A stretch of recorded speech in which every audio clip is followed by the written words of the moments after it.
So here we go. Round one. ErrantSquire's opening hand comes down to him. We're going to leave the card guard up on the main channel, I believe, is the plan here. Tech? Correct. But this is 5 minutes in the past, so me and JJ might let slip a card that he's about to play a little more loosely here. In addition, Family Values is playing in the background. Whoops, my bad. Really can't affect the volume of the TV. My bad, guys. So this opening hand, JJ, a lot of power available, but we're missing a threshold. Would you have kept this if you were ErrantSquire? Yeah, knowing that your opponent was playing Polka with Scrap Tech Brawler sleeves? I think the reason I probably would have is because of the 5th and 6th cards, if I'm looking at that right there. I think, assuming that you get the one that you need, you should be able to stop the onslaught and then take over with the 4th card, I would think. Well, but there's going to be no onslaught in this format. It's set 2 only.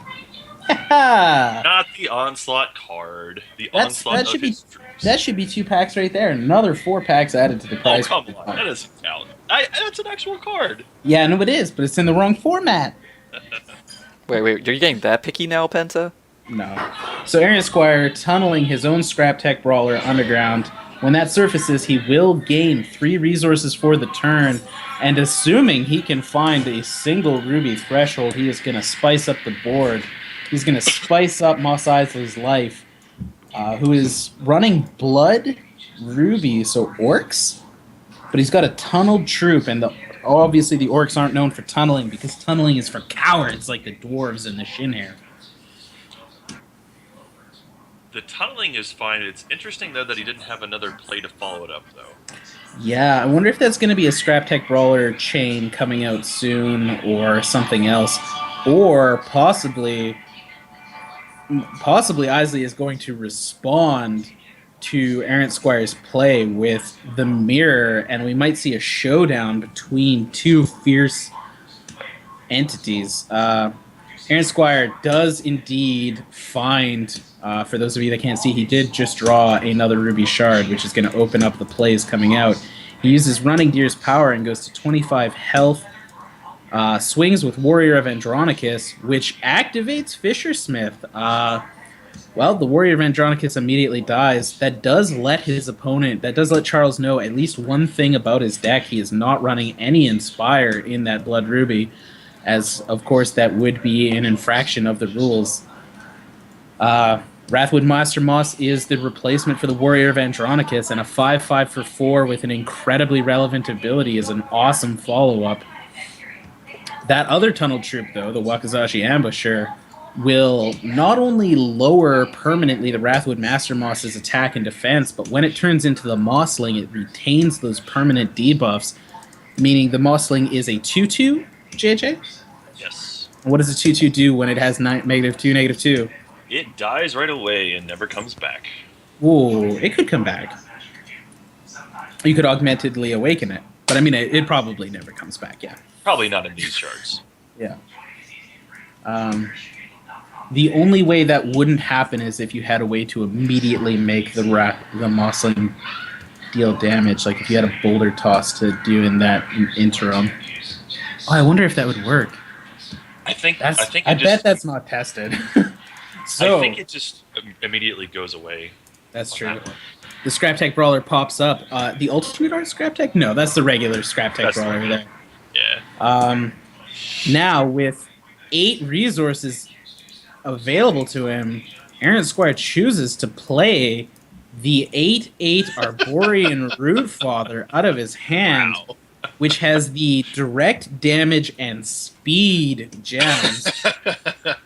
None of his troops naturally have Crush, which is a little bit of a deciding factor here, but he is swinging in for 13 damage on turn 5. That is an incredible amount of value. Also, the 8 damage from Arborean Rootfather immediately hits Isley. It looks like he's going to use Crackling Rot so that he can single block as opposed to double block the Master Moss. He's probably going to throw Fisher-Smith or Wakizashi in front of that and the other in front of the Arborean Rootfather.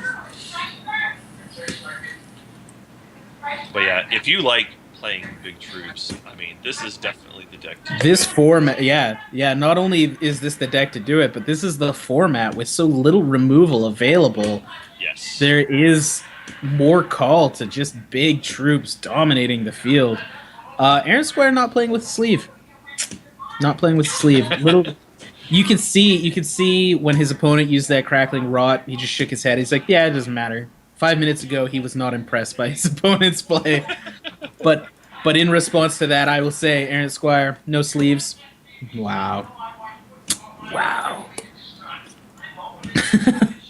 So I guess the only answer Isley has is the Wakazashi. What's up, Tech?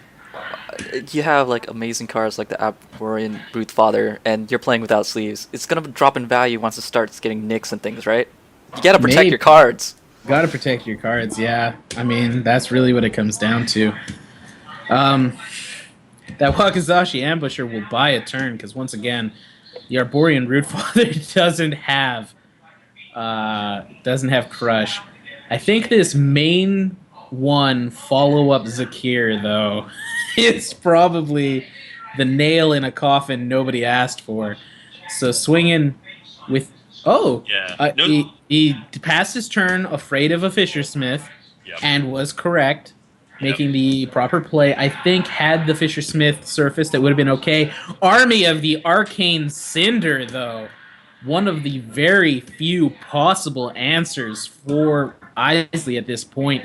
If he can find a way to deal with Zakir, that Army of the Arcane Cinder, a 6-cost legendary double ruby threshold constant, will get a counter every time a troop Isley controls dies, and every turn in the ready phase it will create a 2/1 with speed troop for every counter on it. Interesting to note, Insanity. if he does have the dishonorable death, this would be one of the best places that he could play it this next turn. It is possible he could still turn this around. It looks like ErrantSquire is going to get his Power of Zakir card. He does, in fact, get probably the least powerful of them, in my opinion. He gets the Destructive Delirium. Each opposing artifact is destroyed, and each opposing champion loses 4 resources permanently. And while I say it is the least powerful, in my opinion, that does not mean it is the least powerful by any stretch of the imagination. That's still going to be a brutal play here. We'll take Isley from 6 resources to 2. In this board stake, that's actually pretty good, though, because Dishonorable Death was one of the best answers that Isley it was the only out he had. Yeah, when I said it was the worst option, I mean it was just the only one that didn't, like, kill him this turn. Yeah. It's still pretty good here. It's like the worst out of all the good options that could have happened. Oh yeah, Right. You're never sad. Pretty much. So even with those 2 Army of the Arcanes coming down, Zakir slams down onto the field. Well, I mean, ErrantSquire does learn one thing about his opponent in this matchup, and his opponent learns a lot. I guess there's a couple of things ErrantSquire takes away here. His opponent has Fishersmiths, Ambushers, and Army of the Arcane Cinder, whereas his opponent learns that ErrantSquire has Arborian Root Fathers and Zakirs, and needs answers to those right now. Also, Master Moss was shown. So that is crazy. Yeah, this is definitely one of those decks where you just say, I've got all the awesome threats, can you deal with it? And ErrantSquire, yeah, he was not answered that time, that's for sure.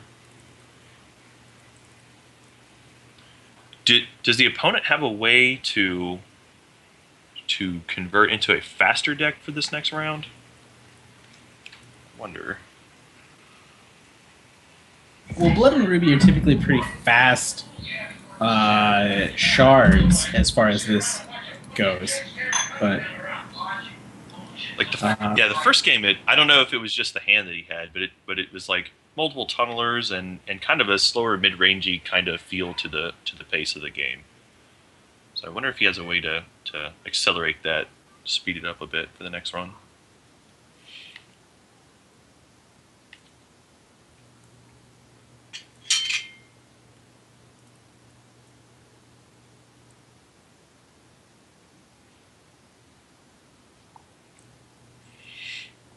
Yep. ErrantSquire just confirming that his opponent wants to go first.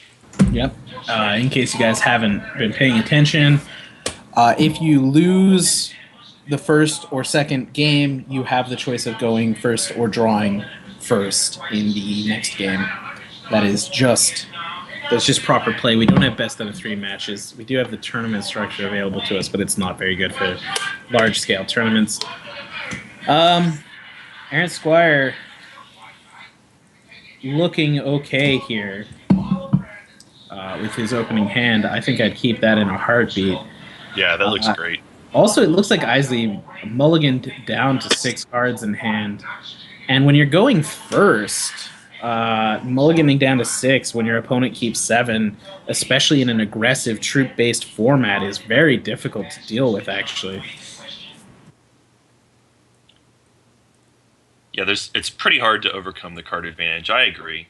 We see a Ruby Shard here on the first turn from Isley. And just going to go ahead and ship it off to ErrantSquire, who plays a Ruby Shard of his own and passes it back.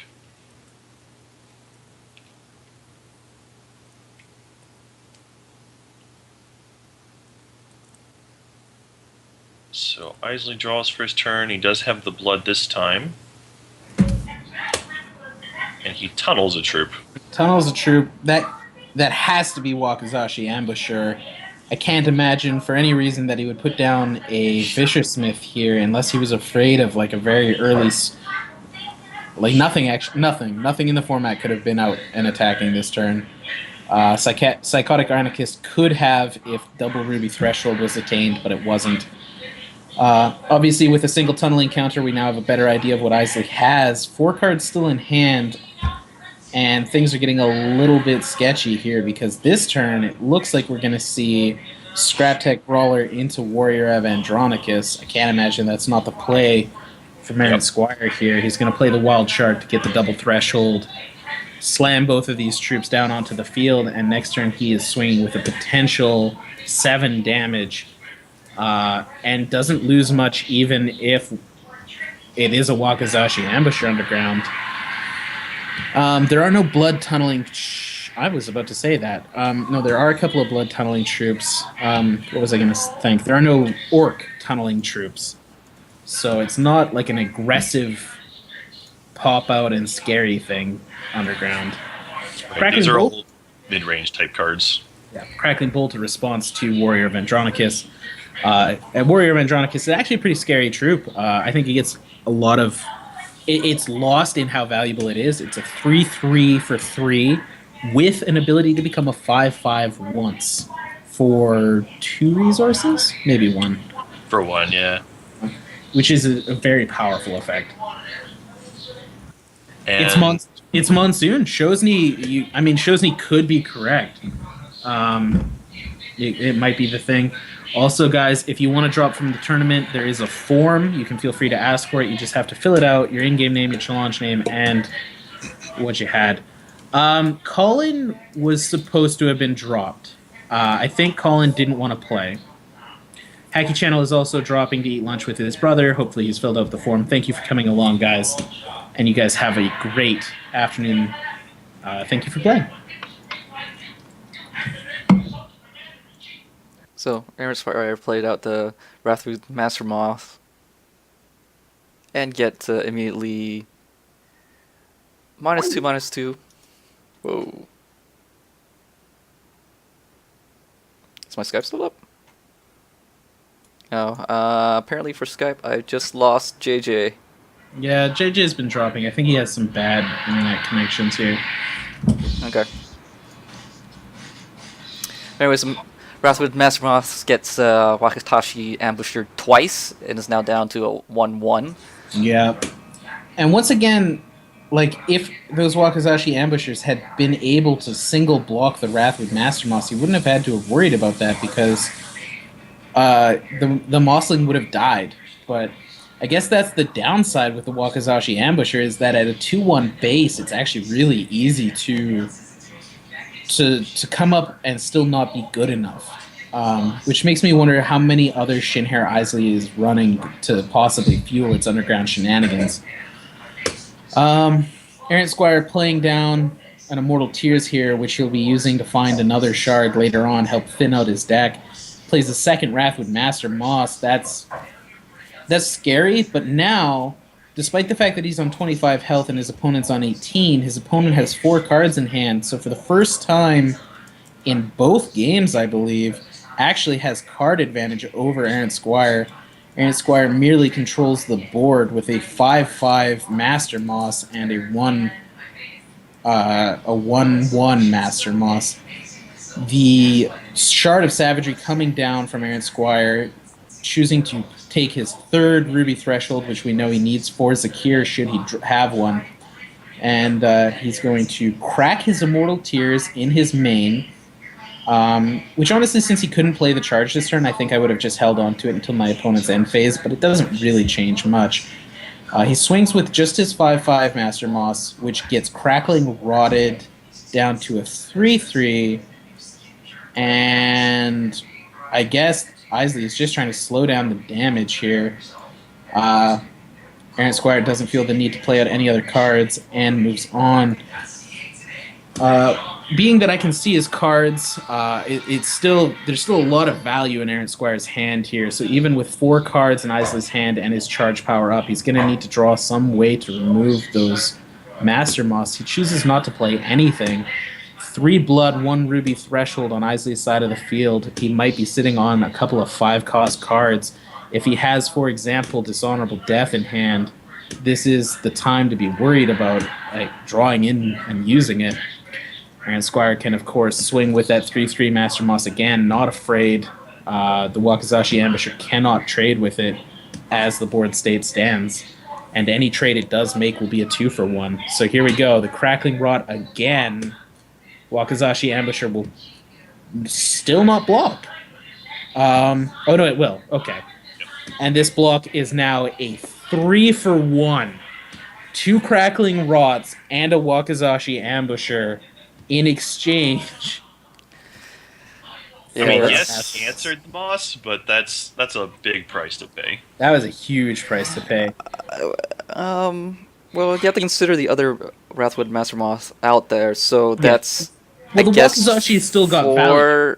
4 for like 1 and No, 3/4, maybe. No. He used both of his Wakizashi Ambusher triggers on the the other Wrathwood Master Moss, and I don't think those were necessarily bad plays. ErrantSquire not capable of putting through the damage needed to seal this game quickly at this point. Isley just needs a solid troop to get back into this. If he's holding, he's playing Ruby, so the threat of Zakir is always real. If he's holding any Zakir in hand, he's 2 threshold away from being able to play that. His mulligan to 6 might be punishing him here. There is the second Ruby threshold, and Arcane Cinder comes onto the board. This will be where we see the Blaze Elemental. No matter whether or not this gets 3 damage in, the first counter will go onto Army of the Arcane Cinder. This is the start of the slow rise up the hill that Isley is going to need to pull game 2 back.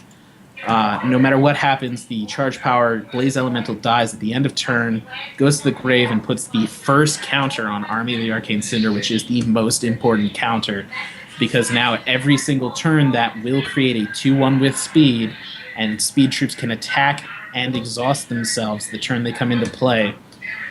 If ErrantSquire chooses to ever remove one of those, he will just add another counter to the Army of the Arcane Cinder. So he basically has to play this game under the threat of his opponent playing more and more troops. I'm not sure if we saw whether or not... we didn't watch his sideboarding. I'm not sure... Ooh, 2 packs from me.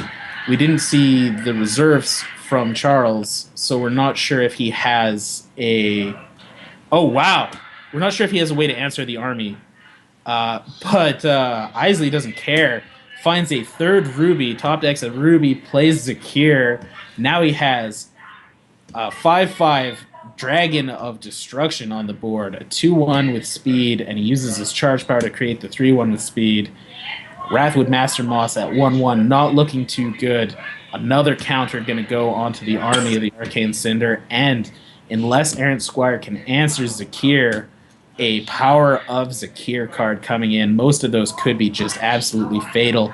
He does have an answer to Zakir in his hand here. He's going to 2-for-1 himself by playing both of his Crackling Bolts.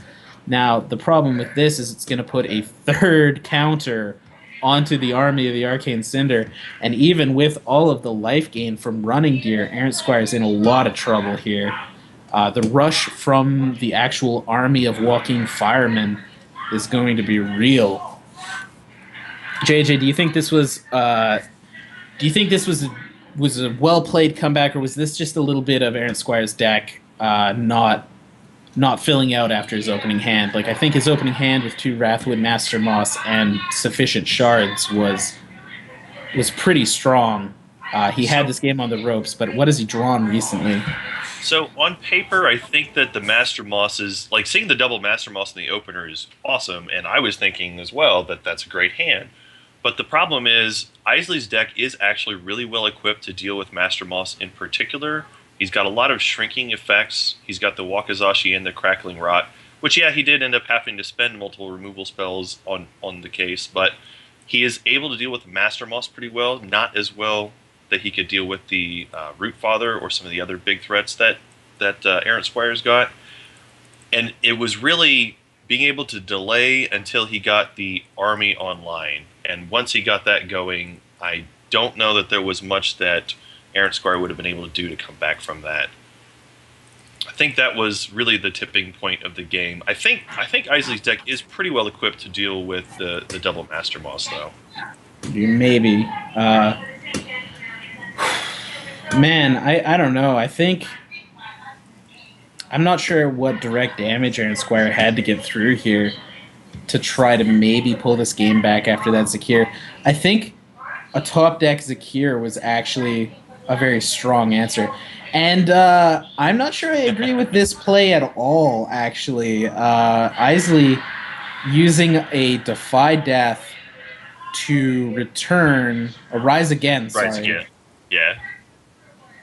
I hope Defy Death isn't another card, because I wasn't saying it because.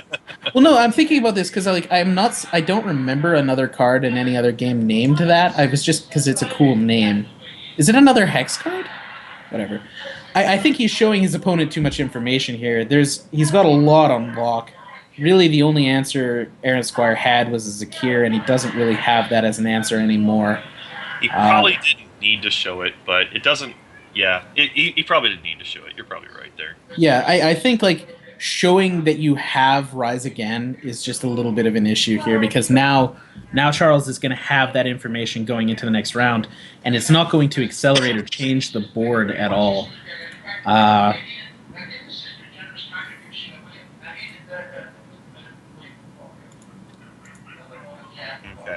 Yeah. And ErrantSquire giving him the GG and saying that he'll go first in the last game.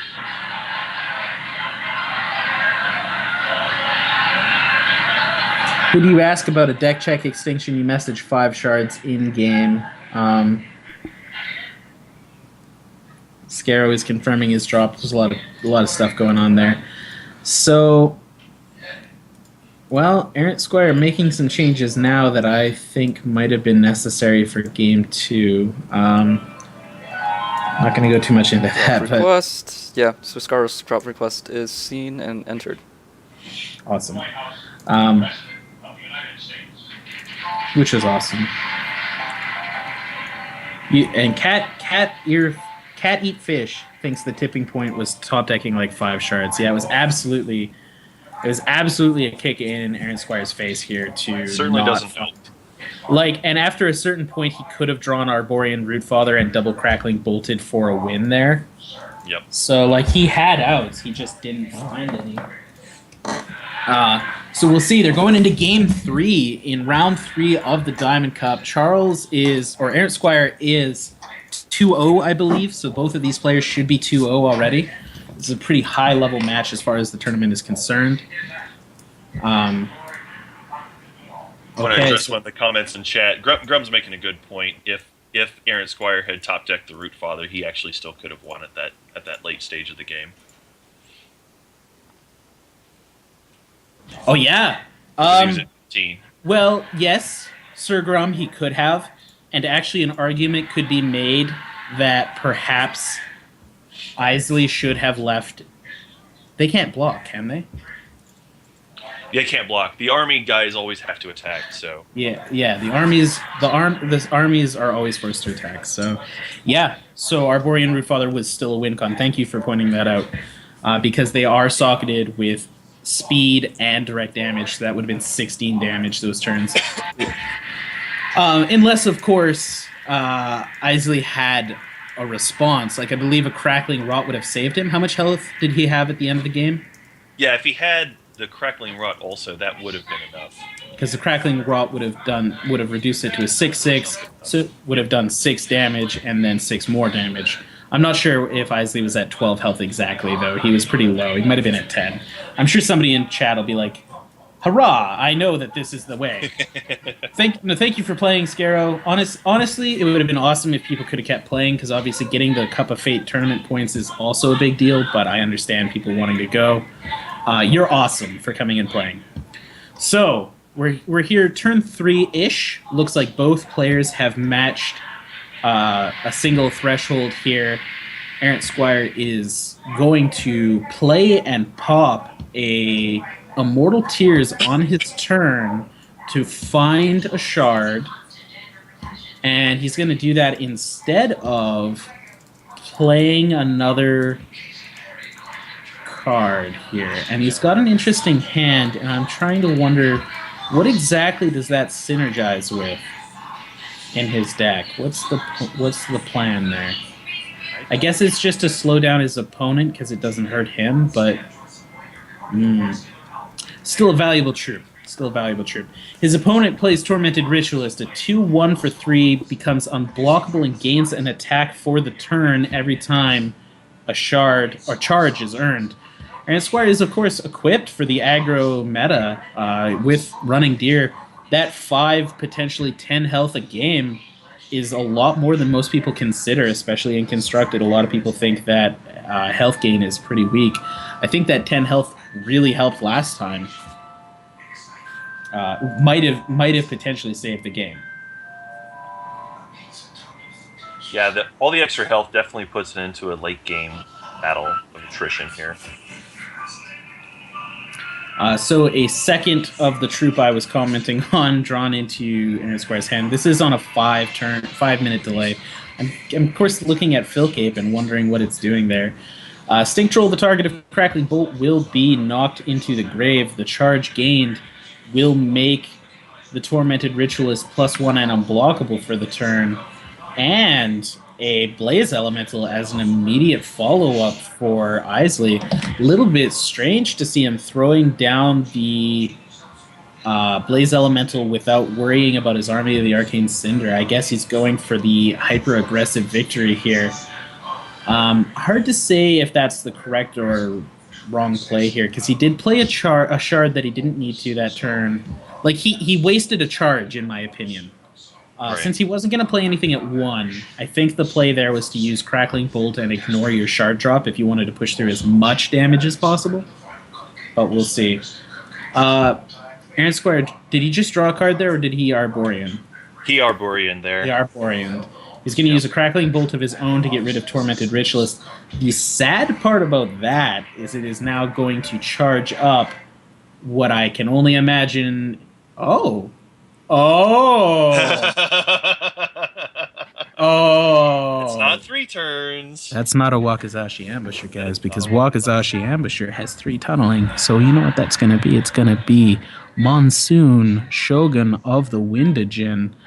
Yes. Wow, the aggression is real. Rise Again used to take Charles's Stink Troll, and here it comes. ErrantSquire has one more turn to answer, well, something. It's gonna be rough. He has a strong troop to put down on the field, and if he finds something, he's gonna get there. But Monsoon of the Windajin, he puts a counter on every troop that comes into play after he's been tunneled, and if those troops are in the grave with those counters when he surfaces, they will come back to the board. Here it is. Look at him with his arms crossed. He doesn't care. Here comes back the Tormented Ritualist and the Blaze Elemental. It would be devastating if he plays a shard and plays Army of the Arcane Cinder. There's the shard. Okay, so for the record, the troops that come back from Monsoon, despite Monsoon himself having speed from tunneling, don't actually have speed unless they have it naturally. So in this case, we're talking about the Blaze Elemental. The Stink Troll, on that note, is a huge combo with Monsoon, making the already insanely valuable troop a 3/3 for 3 with Rage 2 into a 4/4 with Rage 2 and Crush. ErrantSquire's best option here is to put Filcape, who will revert all troops at the end of turn, in front of the Stink Troll, which will remove it. And then, at the end of this turn, the Blaze Elemental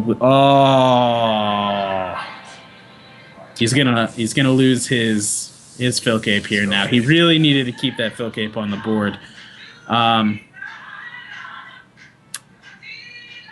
This is rough. Isley could have played his other charge power there, chose not to. Didn't play an army or anything there. This is he crazy. did that mid-combat, right? Yeah. So. Well, finding the third ruby resource would have been amazing if it was an actual ruby shard. Of course, that was a shard of savagery, which allows you to choose between wild and ruby threshold, but doesn't give you a resource for the turn. It instead rewards you with the charge, making it versatile, but not great in this situation. So as Zakir sits in ErrantSquire's hand, waiting to come onto the board, Filcape, thankfully, saying to Monsoon, hey, it's time to calm down. You become a 3/3 base again.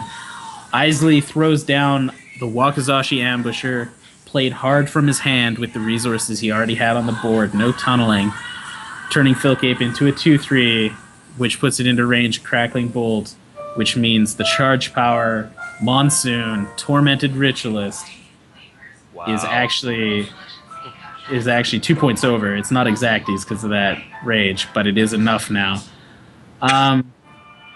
There were multiple ways for Isley to go about that. ErrantSquire getting beat by what had to be probably the most explosive and synergistic play we've seen so far. It wasn't quite as insane as Infamous Neo with one shard and the Forge of Kadok, but it was still just an impressive set of beats.